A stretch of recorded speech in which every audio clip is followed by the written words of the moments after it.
Hey there, fellow creators. Ben here from Cinder Studios. I'm back with another studio vlog, and guess what? No more brace.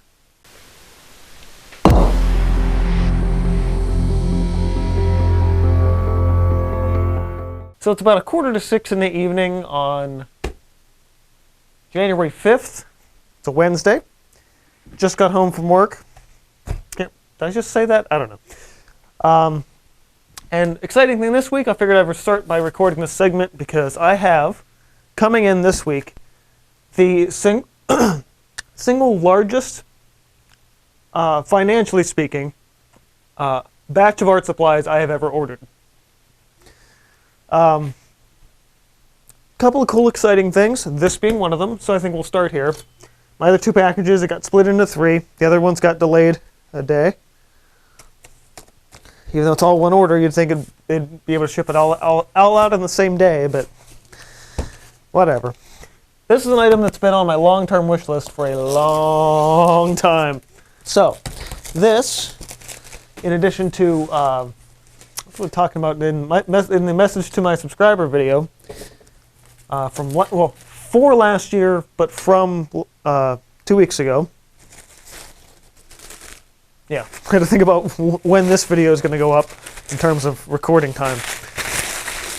I talked about one thing I want to do this year in particular is to start doing more large-scale dry media stuff, because I haven't really done much of that in a really long time. So what I picked up in order to help do that is a 23 by 26 drawing board. I'm so damn excited for this. My high school had a whole mess of these. And they're not real expensive. It's like 25 bucks or something like that. But they do make large-scale drawing great. And you're probably thinking, wait a minute, Ben, you have this huge table. Why do you need a giant clipboard? Well, this table is only flat when I take everything off of it. The cardboard backing I have here creates a little bit of a warp in the surface. That's fine for like canvas or a wood panel or something that's raised and arced and cradled or whatever. Like you don't really notice it there. But if I'm just sitting there working on a drawing, I usually have to get out either my cutting mat or work over here or something. So I'll be able to sit with this. Let me take this off. Sit with this up. I don't have to stand for this, and I can just sit and work and have this and have it clipped down. And I'm really excited to have this thing. This is, what is this? It's an oversized rubber band. Oh, that can hold. Oh, it's so if you're moving like a pad of paper around, you can put a big rubber band around it so it doesn't move. That's smart. Although I don't plan on moving around with a big pad on here. I plan on using, what do I have here? I have a big sheet of vellum bristle in here, which is 19 by 24, which I think is actually even bigger than this board is. What was it? 19 by 24? Oh no, it'll fit. Yeah, it'll fit like right in the middle of this. That was the goal, was to be able to fit the big sheet of bristle paper on this board. And especially for, oh, that's different.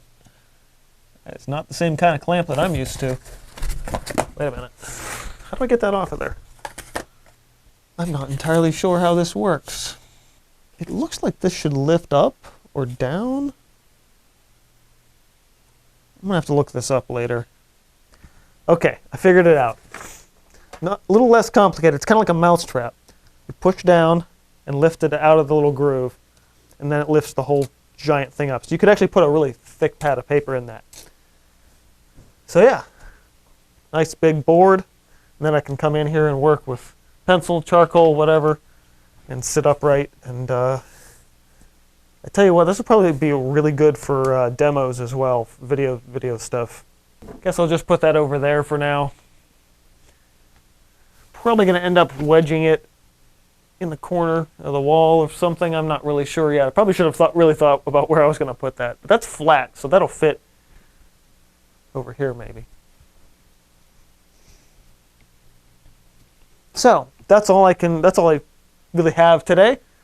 So I gotta wait until tomorrow when the other stuff comes in. Paint and other paint-related things. So yeah, that'll be that. Okay, it is now Thursday after work, and I can show you guys the other stuff that I got that has been sitting out in the cold for 6 hours, 5 hours perhaps, and it's like 23 degrees today. So it's good that I got it inside.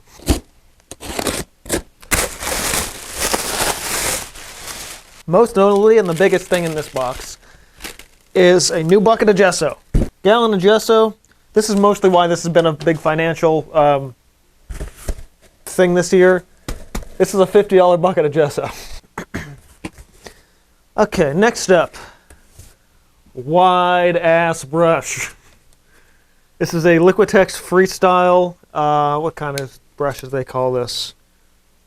I think it's just called like a big flat or something. Broad flat, short handle.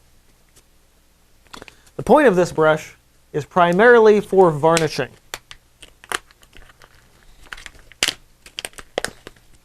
If you guys are familiar, I kind of have a couple of the Freestyle brushes. I've got this one that I beat to hell very quickly.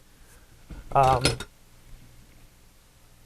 the one that shows up in my videos a lot is the 2-inch paddle brush. I really like these. I think this is still the first one I bought. I feel like I might have destroyed one, but this might be the same one I thought I destroyed. It needs a good soak. There's a lot of paint buried in the ferrule here. But anyhow, this guy, I think they had a wider one. This is a 6-inch. I think there was actually an 8-inch one, which would have been another, a little longer like that. But I'm like, 6 inches feels big enough. Oh my. Especially since I'm not doing a ton of varnishing as a whole. But I really wanted that nice wide brush that I could do that with. So this is definitely more specialty, and it's not something I'm going to be using probably more than maybe once a month. But it's also been one of those things where, like, I'm doing more oil paintings, really got to think about varnishing them, so this is sort of the thing to do for that. What else is in here? This I was hesitant to get because I have way too many pastels as it is. Well, not way too many, but enough.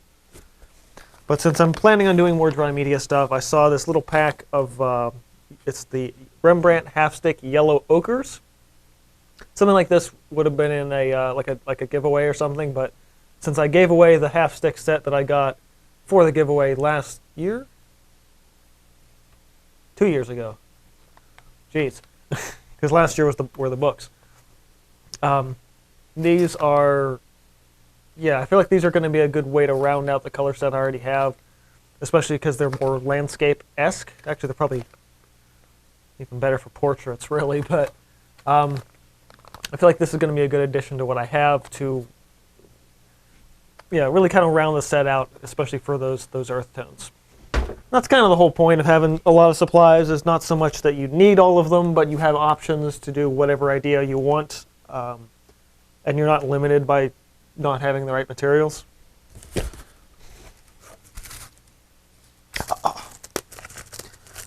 Completely forgot about this one. So, I think I talked about it a little bit last year, but I decided that I'm going to stop using my caddy yellow in the jar and go back to getting it in the tube. So I got a big 5-ounce tube of the caddy yellow medium pure, same stuff I use in the jar. But since I've noticed that I'm not using it as often as I used to, since I've expanded my color set a little bit more, when this is empty, we're going to start using the tube again. This is very cold. It's not frozen though, that's good. Okay, now this has been on my wish list, or rather just general shopping wish list for a while, but I can't remember why, but I got it anyway. 2-inch masking tape, but specifically the black masking tape. Why the black stuff? Don't know, can't remember. But having the extra width for a lot of this stuff. Oh, I do remember. This was so I don't have to measure out when I'm doing the taped edges on my canvas anymore, when I have those black bar things in a lot of my pieces. Because I'm always doing that with the ruler and one way or the other. This way I can just use the tape and not have to sit there and measure it out. And that saves me a fairly minuscule amount of time, but for like getting a project started, this is going to be really nice. Okay, we also have a restock of my fine pumice gel, which is awesome. Actually, that's one of the last jars I have. That's still the original golden design on that. Original design, updated design. They updated the design like 2 years ago, but I haven't been using as much of the fine pumice gel, but I noticed, I think sometime early last year, that it was starting to run low. So I was like, next time I'm doing a big online order, gonna get some of this, and I will actually put my little top coat on that right now. Also, now that I'm playing with the Montana black colors a little bit more, I decided to get their light blue, and that's to actually replace the... Oh shit. I actually didn't need to buy this, because I got a gold one the last time I was at Michael's. My cerulean blue hue for the Liquitex, I decided to opt away from using the Liquitex one, because specifically titanium white kind of, or at least it's either that or their mix for their cerulean hue is a phthalo and a titanium white. And for whatever reason, I've noticed that mix clogs up easier. And actually, it's exactly the same with the inks. You can see it really well in this with this little jar of their acrylic ink. All of their inks separate, but this outer crust that you're seeing all up in here is the fact that the color does that, and it does the exact same thing in the spray paint that it does in the ink. It's just an issue with their color formulation doing that. So I didn't realize I did this already, but I had picked up a... Oh, that's right. That is why I did this. So I was at Michael's a couple of months back, and I saw that they actually had some Montana cans, which I thought was nuts, for two reasons. One, the Liquitex cans are under lock and key, but the Montana cans are just out in the open without a key, and I'm like, okay. If you're going to lock one of them up, lock the expensive one up. Lock them up and throw away the key. I mean, really. But then I realized why they're all sitting out like that, and because people screw with them. And this probably, with a lot of things that, supplies that are at Michael's, they don't have the same kind of quality control that like Blick does in terms of things. So like when I got this can, I actually had to fix the pin mechanism because it was screwed up, which shouldn't even happen with the Montana cans. So I was like, this isn't gonna go well. So if I can't get this to work right, I put the Montana black, light blue on my list so I could get that. But yeah, they're all within a margin, probably slighter margin for the Liquitex one. They're all really almost identical in terms of color. So now I've got a whole crap load of light blue. Completely forgot I got this one. Wow, that's a lot smaller than I thought that would be. Oh my. So, this is my first major expansion into a new painting media in several years, I think. Probably since I touched gouache. I think. Yeah, maybe. Or maybe the open acrylics. This is a block of encaustic. Encaustic is wax paint. Just occurred to me now that I have no idea where I'm going to put these. But at the same time, because they're wax, I could probably put them away somewhere. I could put them in a drawer without having to worry about anything leaking. So that's another project for this weekend. In addition to the paintings I'm working on, is find a place to start putting these. All right, we also have a restock of my GAC 100. This is one of the ones that was sort of surprising. This is just regular fluid acrylic extender. And we've got a restock with my quinacridone magenta, my favorite acrylic color ever. It's actually the first time I've had to restock this in quite a while. I haven't been using it a ton lately, but I am getting to my last legs on the 2-ouncer that I have, so just, you know, nice general restock. And the last thing in this box is an oil color. Now, one that I have tried before, but not in this brand. So this is Rembrandt's Asphaltum. I have the Gamblin one. When my friend first told me about the oil buff technique, he talked about this color. When I got the Gamblin one, he's like, "Oh, there's cheaper ones than that," and this is one of the cheaper ones than that. Not by much, but a decent amount. I'm actually surprised how big this tube is. I thought this was a lot smaller than this. But yeah, Royal Talons Rembrandt color. Depending on how I end up liking this, in terms of its general consistency and quality and everything like that, might be a review video coming on these. But I would also probably have to get another 3 colors for that. So, yeah, because you can't really do review a whole line of oil paint when you only have 1 tube. It doesn't really work that way. We can go on to big, long, skinny. Wow, this is really heavy. Oh, jeez. That's okay. I know what's in it. Because I'm pretty sure that was all the paint type things I bought. And this box represents an investment, I would say. So previous years, well, I've always stretched my own canvas. I got a big roll of canvas in the corner. You guys know that. But this guy, I decided this year I'm just going to bulk buy my stretcher bars. I bought a lot. 12 10s, 12 20s, 12 15s, 12 30s, and a whole pack of keys. Technically, this is 5 packs of keys. Because now that I finally learned what to do with wood keys that you put in canvas, now I'm like, well, crap, now I need a ton of them. Because I'm probably going to key almost every painting I do from now on. Might have to be a short video on what the hell do you do with keys this year later. I probably have to write that down so I don't forget. But yeah, lots of keys. So with all of this, I have enough, as long as I'm doing all rectangles, it's enough for 6 15 by 30s and 6 10 by 20 inch canvases. That should last me the entire year. Plus I've got stuff I've painted over recently and a few other big ones in the corner. So I'm not going to be hurting for canvas this year. I'm not going to be like, oh, this, and I didn't have that particular size or ratio of 1 for... No. Solve that whole problem.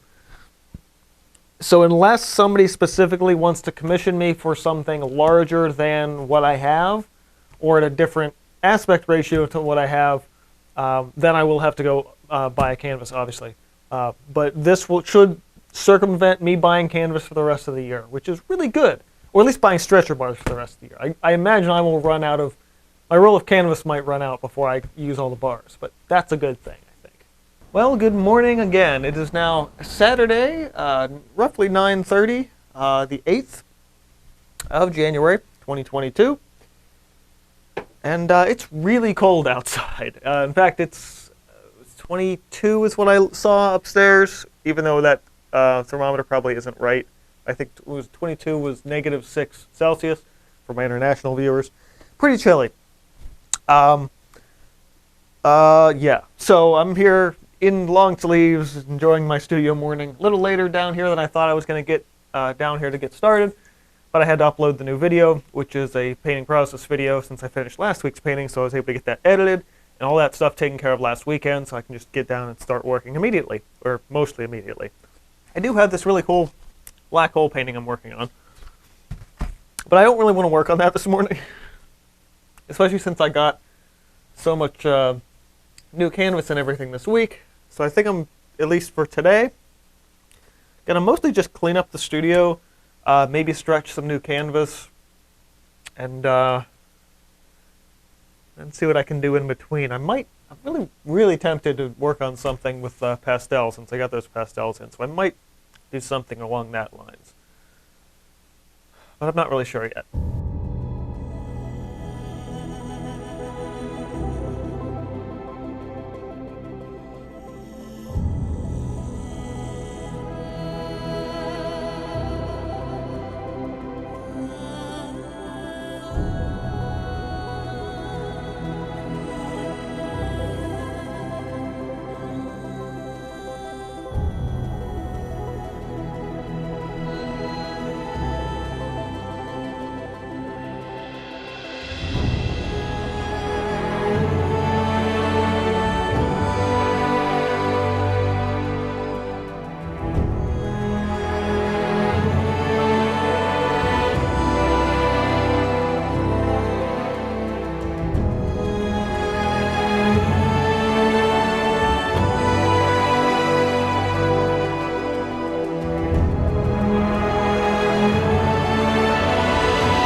Okay, a lot of running around. Let me tell you guys what I did.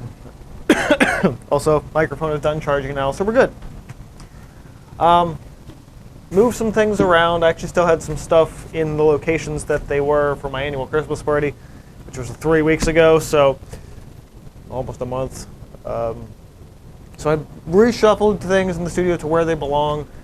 Grabbed a couple of stretcher bars and made some canvases. I got, well, as I mentioned earlier this week, the ones I got were enough to make 6 and 6 each of 15 by 30s and 10 by 20s, but I always like to do some oddball sizes in between. So I actually have some pre-cut canvas already that would fit a 10 by 20, which is why I got canvas bars for 10 by 20s. And I made one 15 by 30. So I also made a 10 by 15 and a 20 by 30. So these will be my two in-between oddball sizes that I'm able to mix and match with. That are actually quite interesting because they're just a little bit taller than I would at least in terms of lay them down like this. They're taller this way than I would normally do. So that should give me a nice, interesting, wider aspect ratio for certain pieces. What am I going to do on them yet? No idea. But having the options is always good. So as I was cleaning up, I thought of two things. First is a video idea about how to make, which I got to write down now before I forget, how to make the sort of your dollar stretch a little bit more for individual paint tubes. So, like I've got, all these colors in this, but paint's really expensive. So how do I stretch the dollar and make sure that tube doesn't last, or make sure that tube does last a long time? It doesn't, I don't squeeze it out and it's gone. Because it takes me a while to actually go through a 2-ounce tube. A lot, despite painting a decent amount, I don't go through tubes that often. I'm just using little 2 ounces, which, what's that in millimeters? Millimeters, yeah. Milliliters, 59 mils. Yeah, one of those will last me, depending on the color, anywhere from 4 to 8 months. Yeah, so that's a video idea. I have to think of another 4, because the thing I'm thinking, I'm like, well, I use, part of the reason why that works and why I'm able to stretch my colors is because I mix with gels and pastes a lot. Oh, the jars, right. The used paint jars, that's the other one.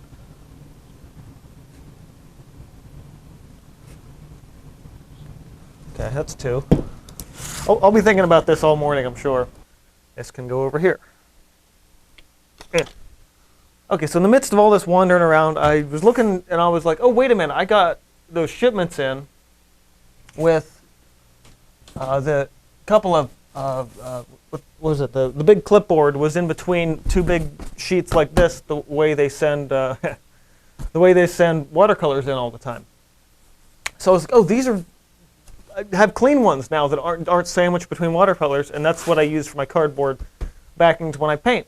And since these are really chewed up, like between the tape on the edges of them, the center gap's really kind of wide here. I've got that bow going on. Not to mention there's a lot of cut marks in here from probably the last time I shipped something. So I'm going to go ahead and retire this one. This one's actually been around a while. Actually, all of these circles of color I did. I was just squeezing tube out, making circles on this to like test stuff out with. I did that in the old studio. That was 6, 7 years ago now. Yeah, it's time to retire this guy. The underside of this is just the wood, just the plywood table, which you guys don't get to see super often. And this is perfectly flat. It's all the other stuff that I put on top of it that causes my paint to run in weird directions. So if I actually left it off, it'd probably end up being better for me, but part of this is the general nostalgia of painting back on my parents' old pool table, which is what it was in the old studio. But yeah, what the hell? I'll use my new black masking tape for this. Make sure that's nice and tight up against there. We'll fold that over.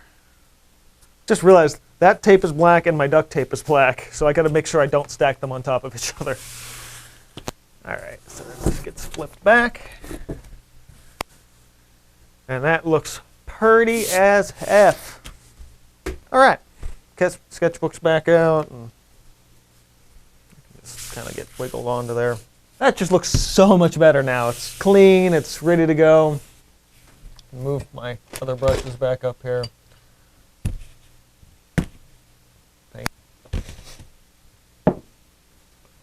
My spray bottle is on its last leg. I've got it's super glue and not super glue. It's hot glue and acrylic medium holding this stuff together, and it's still.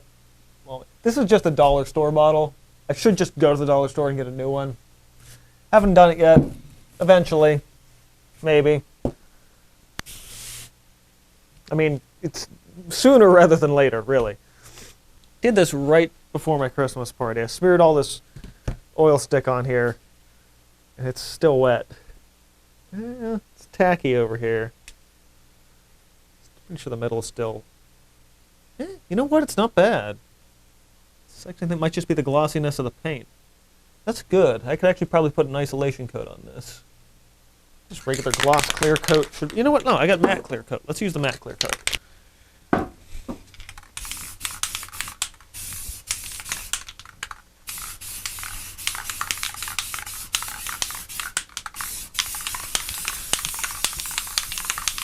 Alright. It makes a decent base for something. I guess, I don't know. Alright, I'm going to go ahead and stretch some canvas now. It's the only thing I can think of to do right now. It's technically a bigger piece than I need, but it was like the end of the last roll, I think, so yeah.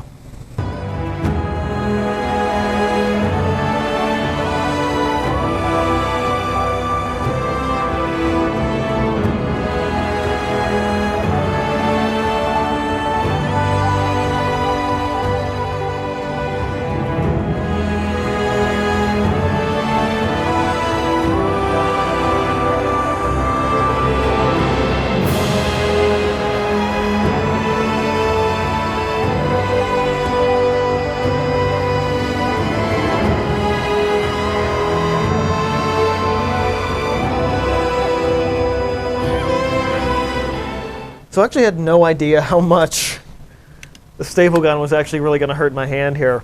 I was about to switch hands, but I was like, holy crap, now this is like the perfect strength building exercise. So I kind of stuck with it. You probably saw me there supporting it a little bit, getting that extra final squeeze. But this is actually good because now that I know it's that same kind of movement, that's that squeeze pressure, that's what I really need to build my strength back with. Now I'll just build a canvas every 2 or 3 days for a while, because that'll be like the perfect workout. Okay, so I decided new year, and I have to challenge myself as an artist. I have to keep building my skills. Goal for this canvas is to actually cut the corners and stretch it the way you're supposed to, not fold the corners the way I do normally. Not that you're not supposed to fold the corners, but that's just how I've always done it. It's the way I was taught to do it.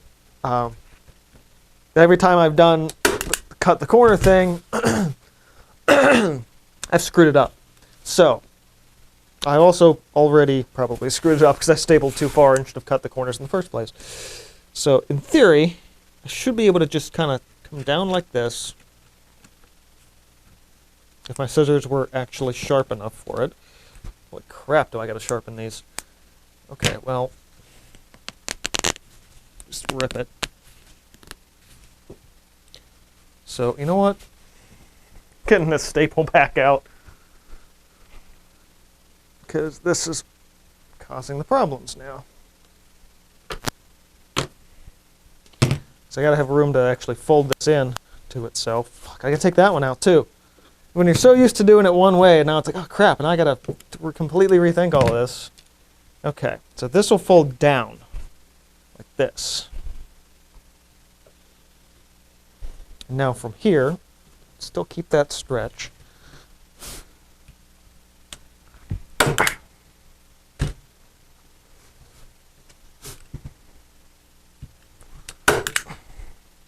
Okay, like that. Now, what do I do with this? What do I do with this part? I don't know. Okay, so that folds down. This should just fold kind of up, I think. In which case, let's go take it a little further. cut right down the edge of that canvas. And then I shouldn't need to do anything else. I should be able to just slice it right off here. It shouldn't need that. It shouldn't need a fold down at all, because then I'll still have that overlap. So let me see. It still has to cover that corner.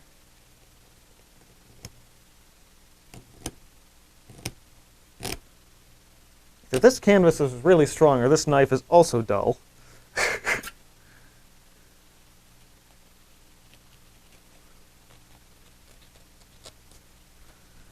That.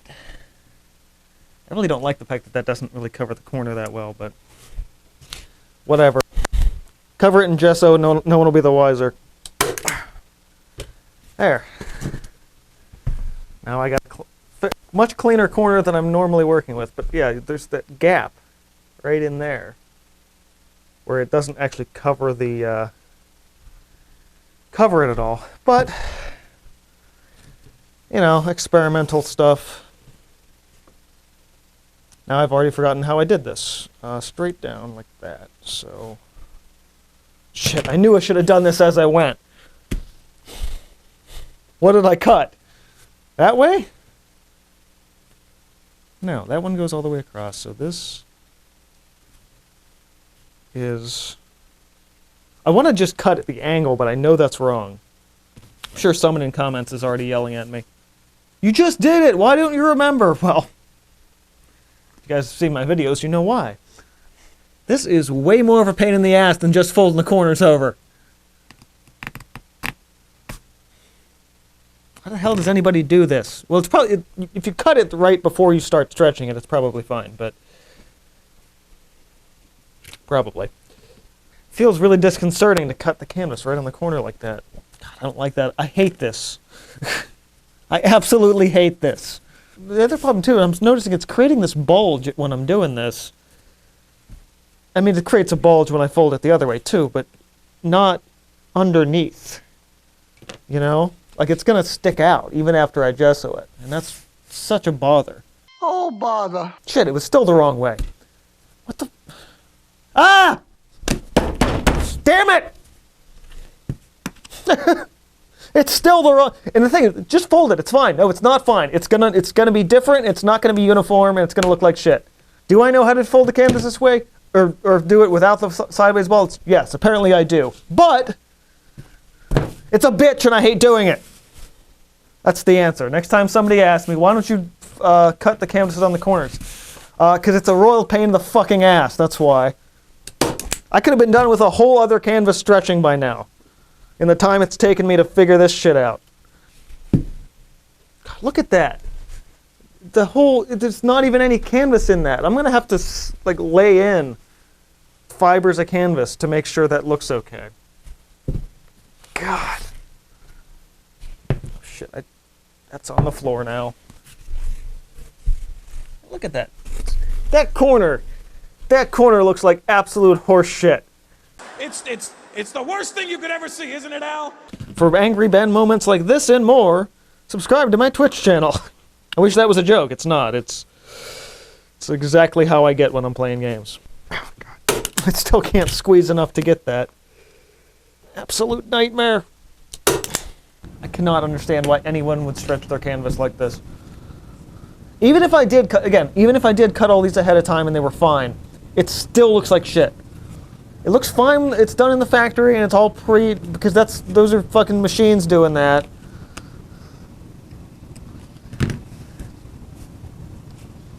Looks like absolute crap doing this by hand. No, wait a minute. Shit. This folded under. Crap. I'm actually gonna just corner this guy. In this corner. Weighing in at 60 pounds. It's cotton duck canvas. In this corner. Frustrated by everything. It's me. God. Did I still do this wrong? No, I think I'm okay. Even if I did at this point, I don't care. It just needs to be over with. just wow. I can't even, like,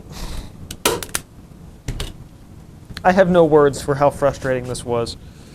Gonna leave some of this canvas out because I'll have to use it when I'm gessoing. Which I'm not gonna have to do I'm gonna have to christen the table with gesso because of this shit. Alright.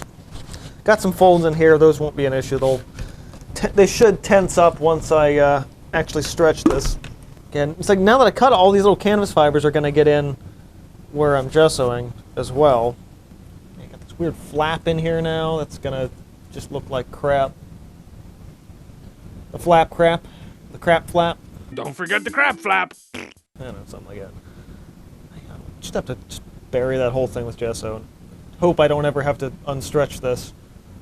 Actually, I just realized exactly what I want to put on this canvas. I have a one that requires something smaller than the 15 by 30. An idea, mind you, not one, an idea.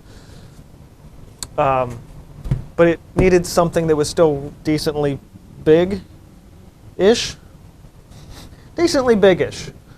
I've been sitting on the idea for a while and thought about doing it on a piece of wood, but the wood pieces haven't been selling much lately. Might as well cover them in hard molding paste and hit them with the Dremel at this point. Like, it's really crappy looking.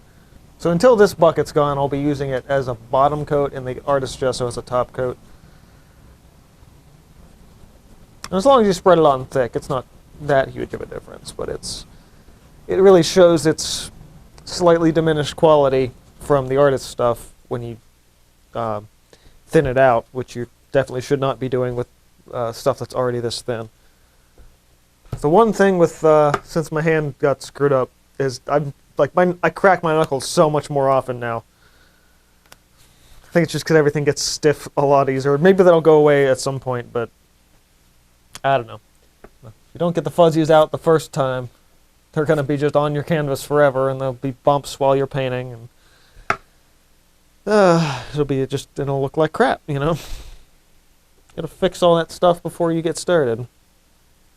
Here's one of my regular corners, which once I had put enough gesso on, you can't even see. It's just like, it'll stick out if you try to put it in a frame, and whoever frames it will have to make that adjustment.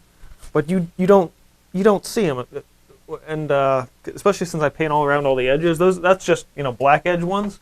Yeah, this piece is a little older, but you can see it. I think a little bit better.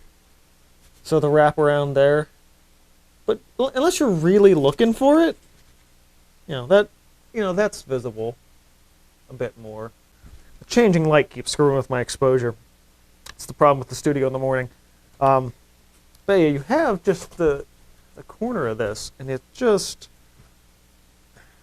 it sticks out. But like, I've had, like, over the course of, how long have I been selling here? Almost 10 years now. I've had somebody complain about it twice, and that's it. And every time I'm like, really, that's what you're going to complain about? The one interaction that I remember from that, it was just like, yeah, the rest of the piece is really pretty good, but just you have this thing on the corner, and I'm like, what? Like, really? That's what bothers you? That? I don't, it's like, if the piece is good, the corner shouldn't be an issue. I mean,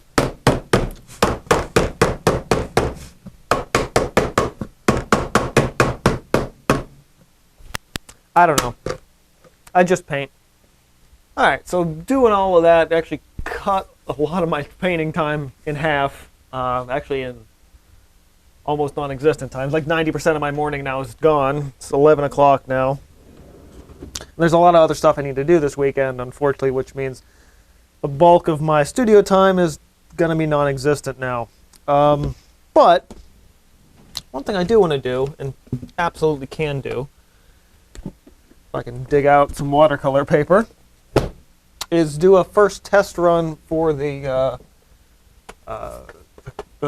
Etcher watercolor half pan set. So I'm doing a review of that once I get far enough in to do that. So I have to get a sheet of paper.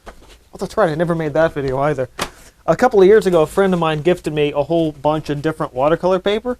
So this is B brand 100% cotton, 140 pound pre-cut sheets.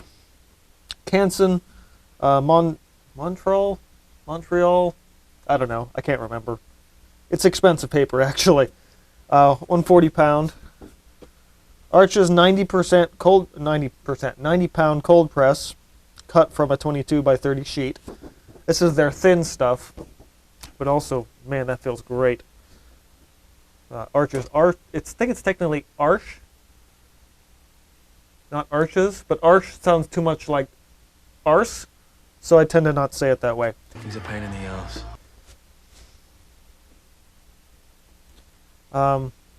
Strathmore 300 series. I think I'm normally using the 400 series, which is the cheaper stuff. 140 pound. That feels really nice. Oh, and this is just one of my cold press, No, this is one of my Canson.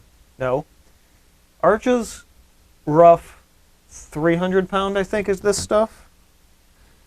So yeah, goal for this year: use more paper and less canvas. Ooh, and these, I got to get a big one of these at some point. This is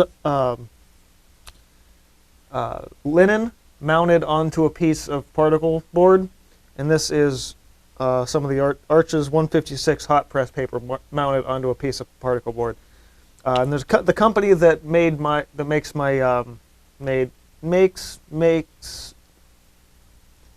whatever. The company that makes the glass slab and muller for making paint also does these, but in a much like these were samples that were just in my stuff. Like here, we also make these things. You can get big giant ones made. They cost an arm and a leg to get made, but yeah. So I've got some. This is my go-to stuff for a lot of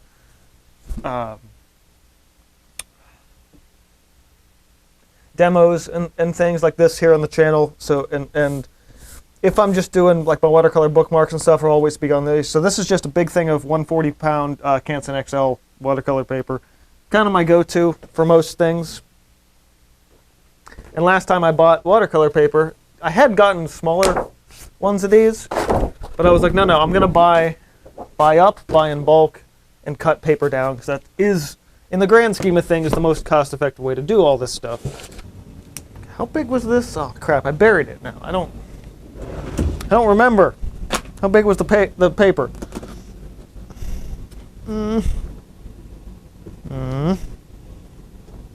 18 by 24. And you know what? Gotta make smarter decisions this year in the studio. So spent the money to buy a cut mat last year.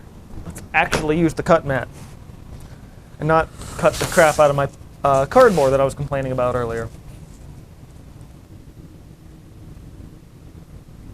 Shit, I knew I was going to do that too.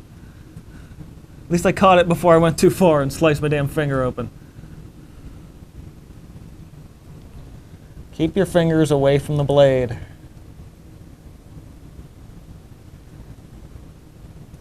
It's also why you go slow.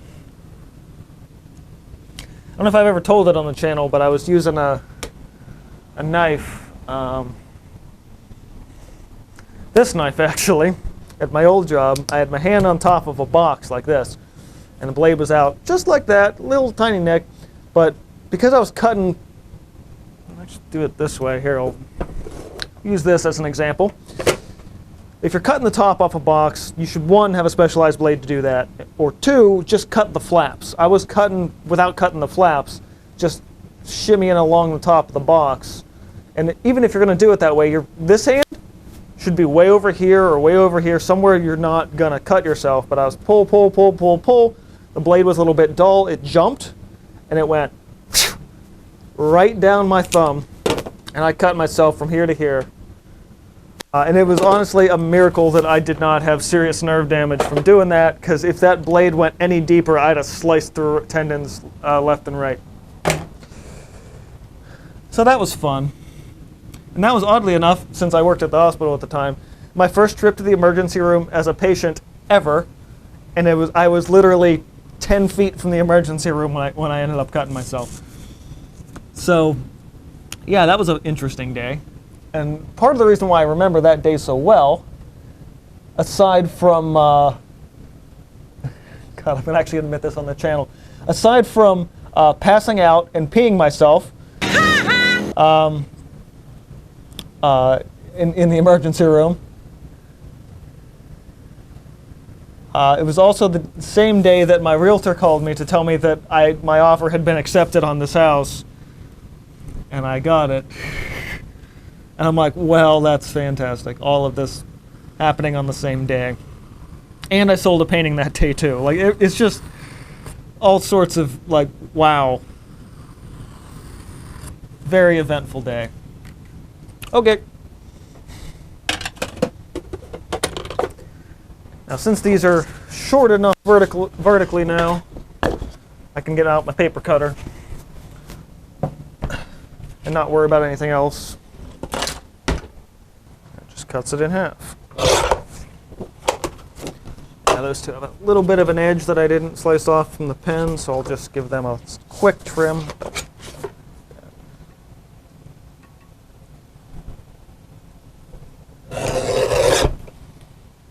Get rid of that pen mark.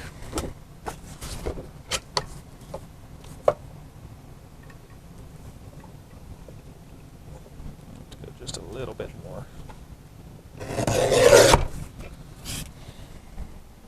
All right, we'll use this one for the demo since it's a little short anyhow. And I was actually on Instagram, and I saw a lot of people doing flowers and birds with watercolor, and I'm like, oh yeah, those are like two of the most perfect things to do for watercolors, because they show the wide range, because you need both wet on wet and wet on dry techniques to do it super well. And I think I want to probably go for some kind of a flower, because flowers are generally great to practice like shape and line accuracy as well as color mixing. So probably gonna find a flower picture.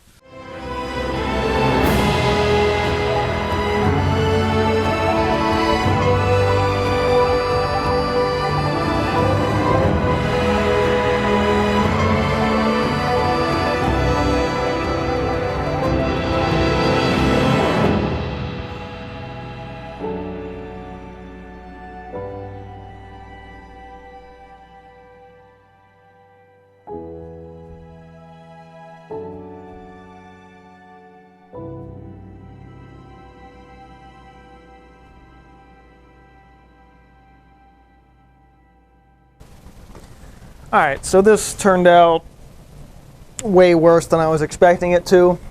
I mean, it's not horrible, but I'm really hoping I can make up the difference with the watercolors. So since I don't have as much time in the studio now as I did, 3 hours ago, and really 4 hours ago when I should have gotten in the studio, the least I can do is work on this and get the B-roll done for that video. So, I think this is, with the exception of probably a little time lapse here of me working on this, gonna be where I end the vlog for this week. Considering half of this vlog was probably me showing off the art supplies earlier this week, I think that's well within the reasonable amount of time that this video should be. So, I'm gonna go ahead and just stretch this paper. Get going on that, and I suppose you will see this thing completed in the Etcher Watercolors review. And for other time, you will see me next time, so be sure to keep on creating. Check out my links in the description box below, including the community Discord. Subscribe if you're not already, if you enjoyed the studio vlog and want to see more. And if you're interested in some educational content, which I do on the other off weeks that I'm not doing this stuff, be sure to check that out as well. I'm just going to get a whole bunch of these brushes out. We'll work with them all.